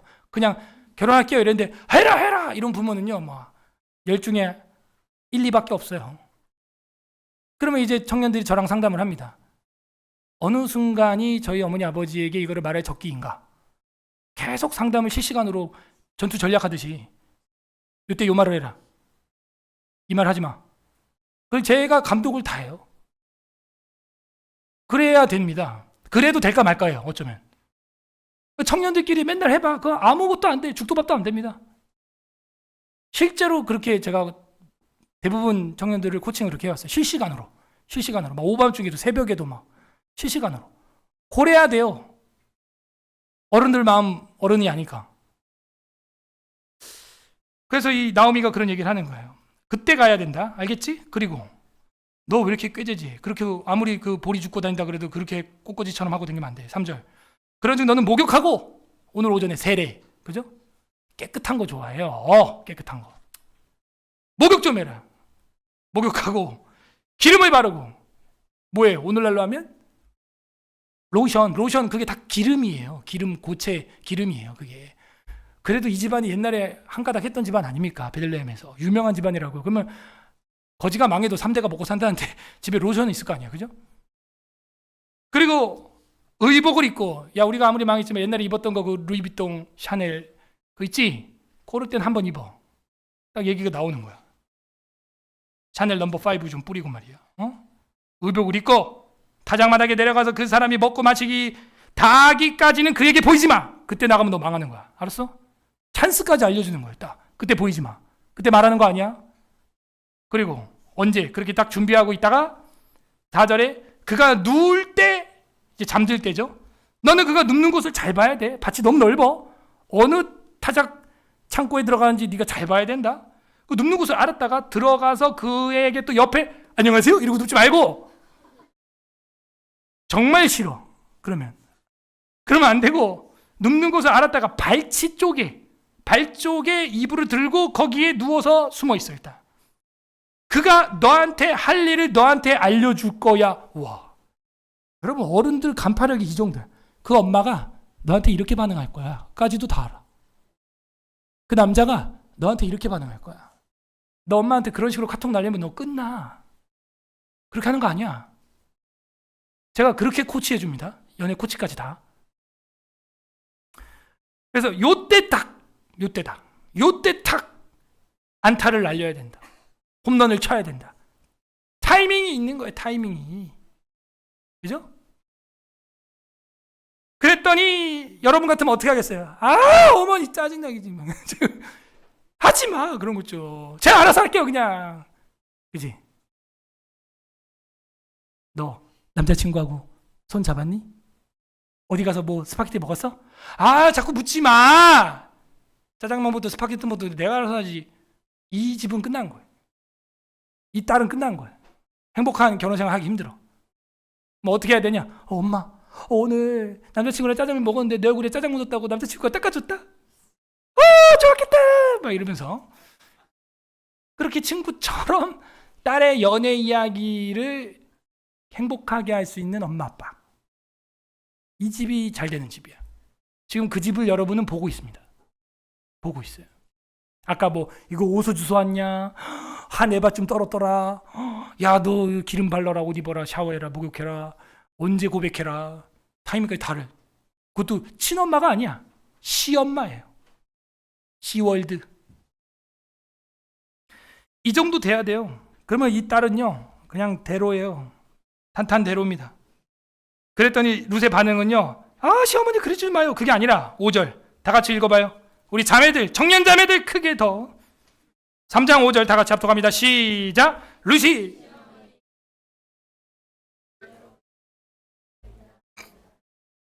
아멘. 밑줄 어머니의 말씀대로 내가 다 행하겠나이다. 이쯤 돼야 다윗의 증조모가 되는 거예요. 목사님 제가 다 그렇게 할게요. 제가 그 형제한테 그 자매한테 그대로 하겠습니다. 오케이 넌 델로입니다. 가라. 되는 거예요. 근데 목사가 얘기하는데 못 알아듣고 또 그냥 고집 피우고. 제 개인적인 이야기니까 여러분 뭐 바이블처럼 여기지 마시고요. 14년 동안 제가 목회하면서 주례를 한 11번 했는데 이 커플은 헤어집니다. 한 커플은 다 헤어졌어요. 100%. 진짜로. 연애하던 애들도 다 헤어졌어요. 말하라면 제가 지금 말할 수 있어. 여기 있는 분들이 계셔갖고 제가 말할 수가 없고. 그래서 얘는 된다 하는 애들은요 돼요. 그냥 느낌이 옵니다. 그냥 이거 된다 하는 애들은 돼. 안 된다 얘는. 다 헤어졌어. 연락해보면 벌써 다 헤어졌고 뭐 안 돼. 그건. 어머니의 말씀대로 내가 다 행하리이다. 되는 거예요.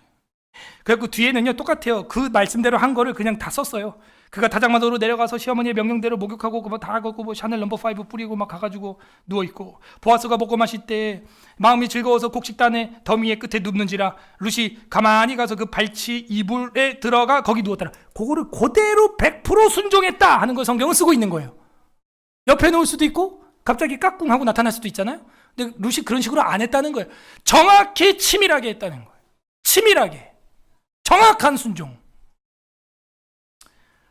밤중에 이제 어떻게 됐습니까? 8절 밤중에란 얘기는 그렇게 따로따로 잠이 들었다는 거예요.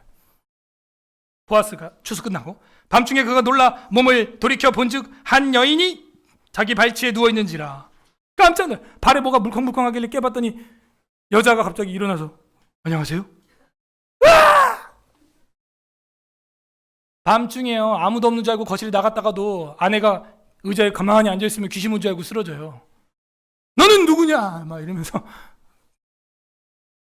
9절에 이르되 네가 누구냐 하니 대답하되 나는 당신의 여종 루시오니 당신의 옷자락 밑줄 옷자락을 펴서 당신의 여종을 덮으소서. 이 옷자락이 2장 12절의 날개 카나프와 똑같은 히브리어입니다. 너가 여호와의 날개 아래 오기를 바란다 했는데 룻은 뭐라 그래? 그 날개는 당신입니다. 딱 이러는 거예요. 당신의 옷자락 카나프로 당신의 여종을 덮으소서.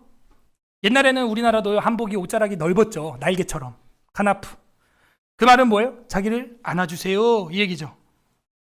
이는 당신이 기업 무릇자가 됨이니이다. 이 말은요 프로포즈예요. 그냥 당신은 내 기업 무릇자입니다 라고 여자가 딸뻘 되는 여자가 이렇게 딱 얘기하잖아요. 이 무슨 얘기예요? 당신 내 남편감 될 수 있어. 딱 얘기야. 고정관념을 깨라. 왜 프로포즈를 남자만 해야 하는가? 솔직히 얘기하면요, 좀 얘기할게요. 오늘 커플은 우리 예비 신랑은 모르겠지만 사실은 자매가 먼저 계획을 한 겁니다. 이게. 때로는 우리 교회 종종 있어요. 자매님이 먼저 이렇게 하는 경우가 꽤 있습니다. 근데 내가 형제한테는 얘기 안 했지. 알아봐 달라 이러니까 그냥 내가 오히려 이제 형제한테는 이 자매 좀 뭐 어때? 이렇게 한 거지 그냥. 이 자매가 너 알아봐 달래. 뭐 이렇게 그렇게 싸구려 같이 안 합니다 제가. 저도 품격이 있어요 제가. 그리고 안 될 수 있기 때문에 저도 아주 딱 중립적으로 하지. 근데 이 모든 플랜은 자매한테서 나온 거예요.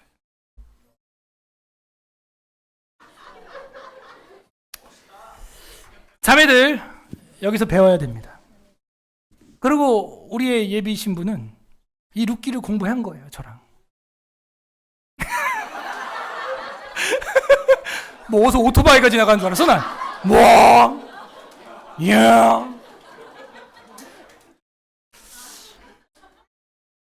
그래서 왜 꼭 남자가 프로포즈 해야 되냐 이거죠. 응?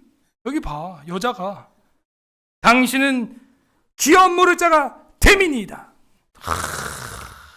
아버지 뻘인데 한 20살 차이 나는데 이 룻이야. 그러니까 다윗의 족보에 들어오는 우리가 공부한 대로 지난주에 마태복음 1장의 메시아 족보에 빡 나오는 거예요. 여자가 이 정도 리더십은 있어야 여자지. 늘 우린 거꾸로 생각해. 그죠? 오늘 예비 신랑 오늘 아주 처음 알았을 거야. 이 얘기는. 조금 충격적이죠. 본인이 리드한 줄 알고 있어 지금. 전혀 아니에요. 그래서 때로는 자매님들이 믿음을 가져봐요. 믿음을. 그리고 나오미를 이용해. 잘 모르겠으면. 나오미를 이용해. 목사를 이용하고 사모를 이용하고 그 반응 타진을 해보면 되잖아. 그래서 이걸 보면서 와 믿음의 딸은 다르구나. 그가 이르되 내 딸아. 아직도 딸이래 보아스가 10절에. 여호와께서 내게 복 주시기를 원하노라. 왜요? 네가 가난하건 부하건이라고 말하는 걸로 보아 보아스는 조금 재력이 있는 것 같아요. 밭이 있으니까요. 젊은 자를 따르지 아니하였으니 이거 봐. 너 젊은 남편 따라가지 않았구나. 네가 베푼 인애가 처음보다 나중이 더하도다. 그리고 이제 내 딸아, 계속 딸이래. 두려워하지 말라. 내가 네 말대로 네게 다 행하리라. 네가 밑줄 별표 현숙한 여자. 이거예요. 자, 누가 현숙한 여자 같아요? 3장에 나온 이 순종의 여왕. 시어머니가 말한 게 잔소리가 아니고 시월드가 아니고 그대로 하는 여자. 옷 맵시, 기름 바르는 거, 어디 누워라, 시간, 타이밍까지 그대로 하는 거. 오늘날 이거 하면 뭐라 그런 줄 알아? 이거 가스라이팅이라 그래. 그죠? 저는 여러분 가스라이팅 할 마음도 없고 할 힘도 없고 시간도 없어요. 해가지고 나한테 오는 것도 없고요. 여러분 결혼하는데 나한테 오는 게 뭐가 있어? 저만 전략 짜느라고 머리 터지는 거야. 그러나 저는 지금까지도 그랬어요. 너가 내 딸 한나라면 난 이렇게 하지 않겠어. 신랑, 예비신랑, 네가 내 아들 아론이라면 난 지금 이 시간 이렇게 코치할 것 같아 라고 저는 항상 얘기합니다. 실제이기 때문이죠. 중요하기 때문이죠. 현숙한 여자인 줄 나의 성읍 백성이 다 아느니라. 참으로 내가 기업물을 짜지. 그러고 나서 15절 넘어갑니다. 아무 일 없었어요. 14절에 보면요, 룻이 새벽까지 그 발치에 누워 있었습니다. 둘이 뭐 아무 접촉이 없었습니다. 그래서 제가 늘 얘기하는 거예요. 결혼 전까지 육체적 접촉하지 마라. 성관계 갖지 말고 경건한 관계를 가져라. 큐티 나눔하고 경건 씻어라. 딱 두 가지 요청합니다, 제가. 그래야 둘도 빨리 한 몸이 되고 싶어서 빨리 결혼을 진행해요. 늦게 결혼하면요, 이게 다 막 헤어질 기회만 주는 거야, 이게 다. 발치에 누웠다가 그냥 헤어진 거예요. 15절에 보아스가 이르되 네 겉옷을 가져다가 그것을 펴서 잡으라 하매 그것을 펴서 잡으니까 볼이 6번을 되어줬다는 거예요. 이게 사랑이야. 사랑은 그냥 보내지 않아요. 밥값도 내가 내고 차값도 내가 내고 차비도 내가 내고 영화 티켓도 내가 내고 6번 되어줬다는 거예요. 이 선물은 이전과 다른 선물이죠. 이제 사귀는 거 1일차잖아 지금 보아스하고. 그죠? 그때 첫 선물이야 이건. 의미가 달라. 이렇게 읽어보겠습니다. 2장 3장. 자, 여기까지 이제 기승전결 이제 전이죠. 이제 결만 남아 있는데 여러분 이것도 보세요. 방금 마지막 절 제가 강의를 안 했지만은 언제 시어머니 갖다 주라 그래서 보리 6번을 그냥 룻 준 거예요. 근데 룻이 시어머니가 물어보니까 너 보리 이거 뭐냐 하니까 그 당신 예비 남편이 어머니 갖다 주라고 합니다. 이 말 정말 예쁘게 하지 않아요? 이런 건요, 뭐 어떻게 보면 거짓말이지만 하얀 거짓말이라고 할 수 있죠. 나중에 들통나도 기분이 좋은 거. 그러니까 이 룻이라는 여자는요 항상 피스메이커야 이렇게. 근데 어떤 사람은 항상 트러블 메이커예요. 그래가지고 이 보리 6때도 룻 준 거예요. 그 어머니 갖다 주라 한 얘기가 15절에 전혀 없습니다. 그런데 이제 어머니가 보고 물어보니까 이거 보세요. 어머니 주라 그랬어요. 딱 이러는 거죠.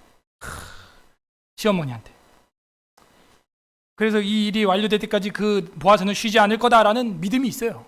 그것까지 꿰뚫어 보고 있어요. 지금 시어머니는.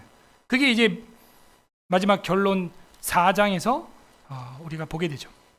우리가 여기서 알 수 있는 건요, 어쨌든 여호와 하나님을 믿고 따르는 자매는 인생이 잘 풀릴 수밖에 없다. 지금 우리는 순간 잊어버리는 게 과연 이게 종교 암흑기 사사기 시대가 맞나 할 정도로 너무 행복하죠, 여러분. 분위기가 너무 사랑스럽고 행복하지 않아요? 피곤해요? 그래서 와, 순간 잊어버리게 돼요. 이 사사 시대 맞나? 사사 시대를 잊어버리게 만드는 그런 스토리. 하나님께 쓰임 받는 사랑의 남녀 종들.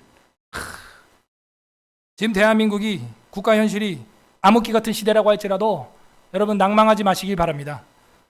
그 암흑기 같은 현실 속에서도 믿음의 사람들을 통하여 하나님은 사랑을 싹 틔운다 하는 걸 보여주고 있죠.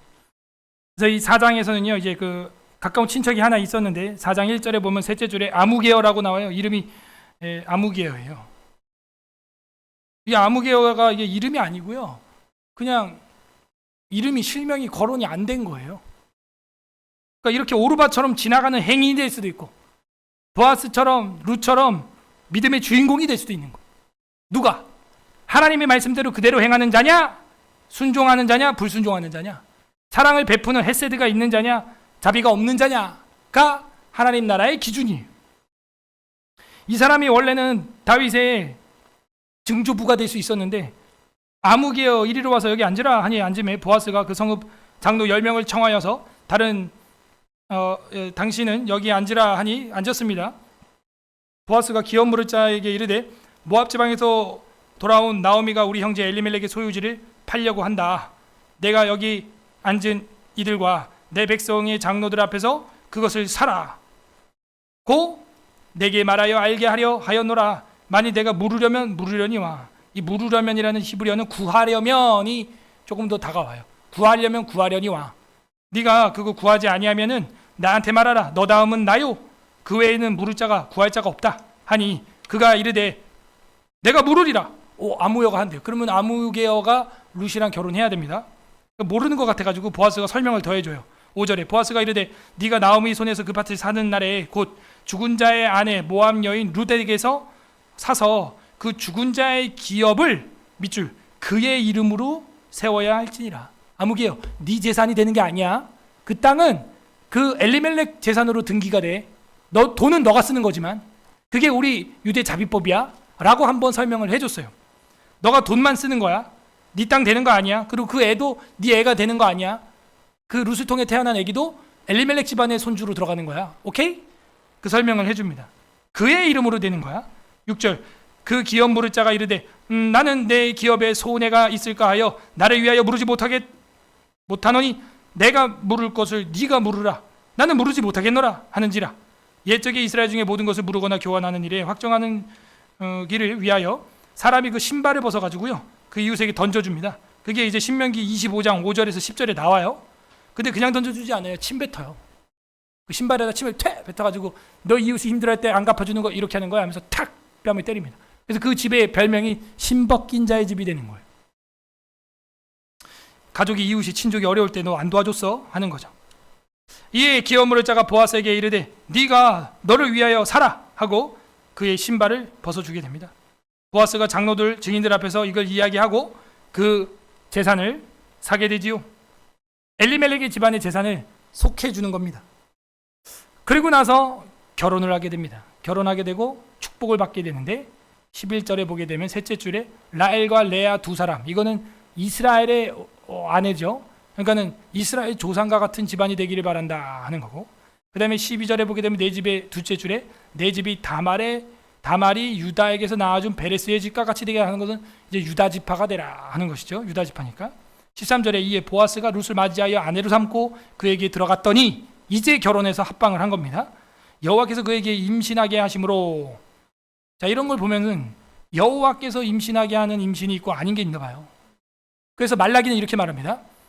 하나님이 영이 유효하여도 아내와 남편을 한 명만 짝지어 준 것은 경건한 자손을 낳게 하려 함이라 라고 말하는 걸로 보아 경건한 자손이 있고 불경건한 자손이 있는 게 분명해요. 성경은 그걸 보여주고 있어요. 우리는 경건한 자손이 되기를 바랍니다. 그래서 임신하기 위해서 아이를 낳았습니다. 여인들이 나오미에게 이르되 찬송할지로다. 여호와께서 오늘 내게 기업 물을 자가 없게 하지 아니하셨도다. 이 아이의 이름이 이스라엘 중에 유명하게 되기를 원하노라. 이는 내 생명의 회복자이며 내 노년의 복량자라. 곧 너를 사랑하며 7 아들보다 귀한 내 며느리가 낳은 자로다 하니라. 나오미가 아기를 받아서 품에 품고 그의 양육자가 됐어요. 할머니가. 그 이웃 여인들이 그에게 이름을 지어주되 나오미에게 아들이 태어났다. 룻의 아들이죠. 근데 나오미 할머니가 하도 안고 다니니까 나오미가 낳았다. 나오미가 낳았어. 이래. 그 이름을 오벳이라고 하였는데 그는 밑줄 다윗의 아버지인 이새의 아버지였더라. 두둥 이러고 결론으로 오는 거예요. 베레스의 계보는 이러하니라. 베레스는 헤스론을 낳고 헤스론은 람을 낳고 람은 아미나답을 낳고 아미나답은 나손을 낳고 나손은 살몬을 낳고 살몬은 보아스를 낳고 보아스는 오벳을 낳고 오벳은 이새를 낳고 이새는 다윗을 낳았다 하면서 증조모다라는 것을 보여주면서 다윗 이야기로 4장의 결론이 땅 이 얘기하려고 시작했던 거예요. 족보 얘기하려고 시작을 했던 것이었고 그 족보는 다윗의 족보였던 것이죠. 그래서 아까 서론에서 말씀을 드렸지만 룻기가 얘기하고 싶은 것은 사무엘과 다윗 시대에 이 다윗 베냐민 지파도 아닌 이 왕 도대체 어느 집안의 후손이냐라고 볼 때 믿음의 유전이 있는 거예요. 여러분 그 김창옥 쇼라고 부부 세미나 많이 하시는 분 계시죠? 그 사람도 이제 크리스찬인데 그분이 늘 하는 얘기가 있어요. 뭐 늘 하는 얘기가 뭐 얼굴 예쁜 사람 말고 말 예쁘게 하는 사람 만나라 뭐 이런 얘기도 하지만은 여러분이 저 남자친구 여자친구를 모르잖아요. 만난 지 1개월 5개월 6개월밖에 안 됐죠. 그 모를 때는 누구를 보라고 하냐면은 그분이 하는 얘기예요. 그 어머니 아버지의 언어를 봐라. 이 얘기를 꼭 합니다. 그러면 대부분 10중 8구는 그 남자친구도 여자친구도 그 어머니 아버지의 언어를 그대로 복사하고 있다는 거예요. 아닌 경우는 40%밖에 안 된대요. 60%는 대부분 복사라는 거예요. 그런데 저는 거기서 또 한 번 깨닫는 복음의 역사가 뭐냐면, 그럼 우리는 누구 말을 많이 들어야겠는가? 누구 말투를 많이 들어야겠는가? 예수님 말씀 많이 듣기를 바랍니다. 그러면은 우리 아버지 수주정배이고 어머니 바람난 여자라도 내가 예수에게 미치고 하나님 성경 말씀 말투에 미치면요, 성경인 비블리언이 되는 거예요. 복음의 능력은 여기 있는 거예요. 사람을 갱생시켜요. 정화시켜요. 불세례를 받게 하는 것이죠. 와, 이런 능력이 있구나. 결국에는요, 다윗의 집안의 조상에 올라가 보니까 증조모에 이런 종교 암흑기에 보기만 해도 입꼬리가 싹 올라가는 행복한 보리밭의 맥추의 러브 스토리. 이 맥추 감사절에 보아스는 누가 될 것인가? 이 맥추 감사절에 룻은 누가 될 것인가? 보여주고 있죠. 그리고 개혁신학에서는 결국에는 나의 기업 물을 잔 누구냐 이거예요. 저랑 여러분이 바로 남편 죽고 시아버지 죽고 거지가 돼서 주워 먹고 살아야 되는, 빌어 먹고 살아야 되는 룻이라는 거예요. 총회에도 못 들어오는 이방 한국 사람, 저랑 여러분이에요. 그런데 예수 그리스도께서 보아스가 되어주셔서 저와 여러분의 기업, 저 천국을 자신의 돈으로 산 게 아니에요. 살과 피로 사주신 줄로 믿습니다. 그게 바로 이 룻기의 핵심적인 복음의 메시지. 다 무너진 기업, 저랑 여러분, 이걸 누가 구해줄 거냐? 누가 속량해주고 누가 자기 것을 희생하여 우리를 살려줄 거냐? 우리의 보아스가 누구냐 이거죠. 이 보아스도 이름이 참 야긴가 보아스라고 이제 솔로몬 성전 기둥 중에 하나가 똑같은 이름을 가지고 있는데, 이 전투 용어예요. 그래서 이제 사전을 찾아보면은 전투함이다, 어떤 그런 의미를 가지고 있어요. 플랫니스. 그래서 저는요, 이걸 보면서 마치 예수님 같다. 예수님이요, 그 폭풍과 폭우 속에서도 전투함처럼 달려와서 제자들을 구해주고 살려주는 장면을 저는 보게 되었습니다. 우리 예수님, 폭풍도 잠잠케 하시고 빠져가는 제자들도 구해주시는 그런 진짜 해전에 능하신 전투함과 같으신 분, 진짜 능력의 주 보아스. 여러분, 이런 주님을 보아스, 이런 남자를 보아스, 이런 남편을 보아스, 그죠?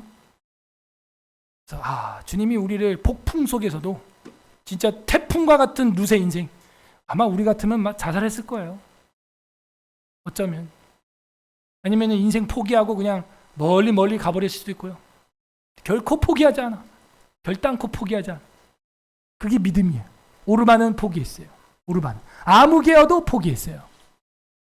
인클루지오죠?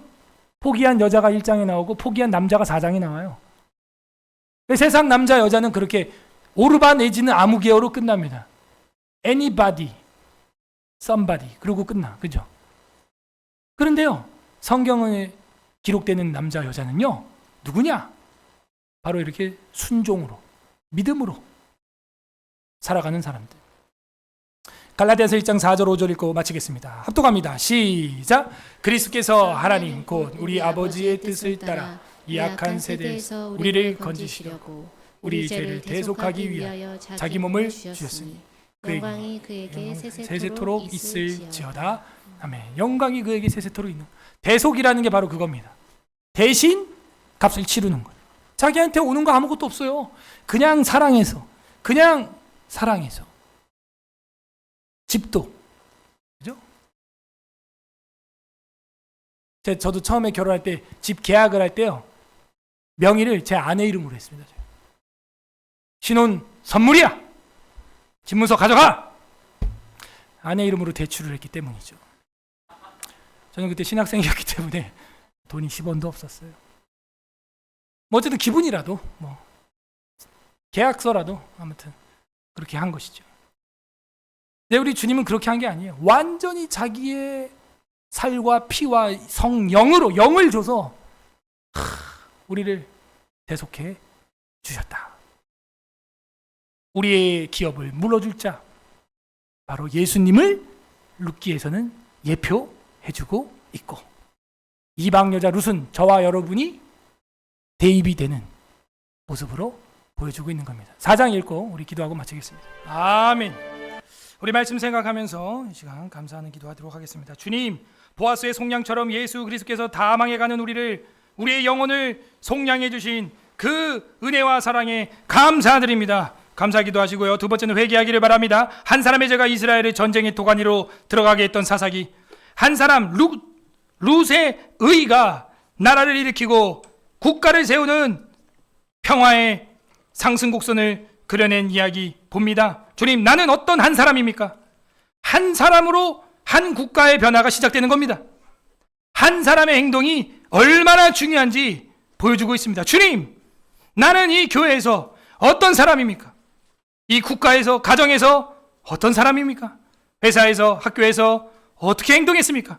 나 하나쯤이야 했던 것, 평범한 내 일상을 비관했던 것 용서하여 주옵소서. 회개하는 기도하시고요. 세 번째는 간구합시다. 아무리 종교 암흑기 같은 사사기 시대에도 그 폭풍의 태풍의 한가운데서는 그 나라를 일으키는 하나님의 사랑의 이야기가 있었습니다. 한 여인의 희생과 순종이 나라를 살렸습니다. 주님, 제가 그렇게 쓰임받을 수 있는 하나님의 딸이 되게 하여 주옵소서. 아들이 되게 하여 주시옵소서. 말씀을 생각하면서 기도하겠습니다.